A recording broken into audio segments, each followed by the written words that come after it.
Nice to see you, Alexander. Really enjoying the show so far. I'm going to begin by asking about your kind of process, finding the right sort of voice for the role, because obviously voice is huge here, because a lot of it is done by kind of voiceover narration, Yeah. and he has to be a kind of robot, but has to kind of show and display kind of human traits. How did you find the kind of right sound for Murderbot? The key was finding the juxtaposition between the voiceover and Murderbot's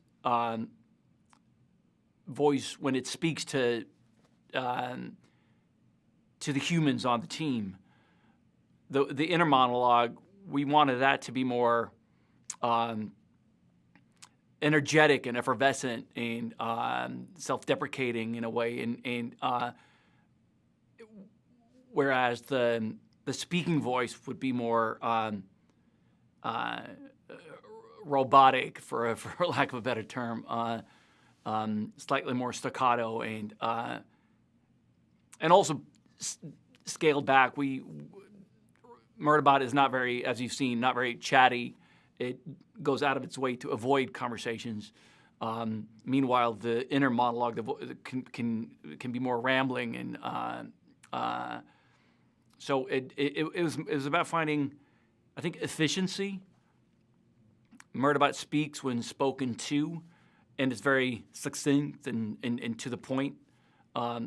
It's all about avoiding small talk and chit chat, because that's pointless to Murderbot. Yeah, and relatable too. Murderbot's kind of favorite, obviously, one place he does feel very at home, Murderbot, is watching Sanctuary Moon, the TV show. What's your kind of favorite go-to comfort watch that you can always put on and enjoy at any moment? I guess both are Armando Iannucci projects. I'd say Alan Partridge and Veep are kind of comfort shows for me that I often go back and watch and rewatch. Yeah, I think I watch Alan Partridge about twice a week, but but Incredible. do you ever put on something? You could, well, if you were flicking through the TV and you see something you're in, do you reckon you could ever sit down and enjoy it? Is it possible to enjoy shows that you're in like a viewer would, or is it just not doable? I think I prefer to watch the shows that I'm in to other shows, yes. So the more Alexander Skarsgård I can ingest, the better for my self-esteem. So, but I try to limit it to about 2 hours of watching myself a day to keep my ego in check. Funny enough, that's the sort of thing Alan Partridge would do, actually, I reckon. Very much so, very much so. I mean, obviously, we see the world through this kind of unique and quite compelling perspective that is the eyes of Murderbot, meaning we get this very kind of fascinating outside look at kind of humanity. What do you think through Murderbot's eyes we sort of learn about the human race and the world we live in today? Well, in the beginning, Murderbot is just perplexed by this group of humans that is...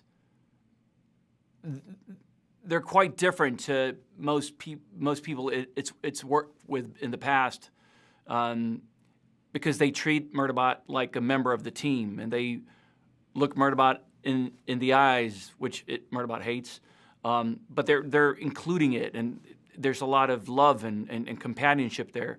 And initially, that scares Murderbot.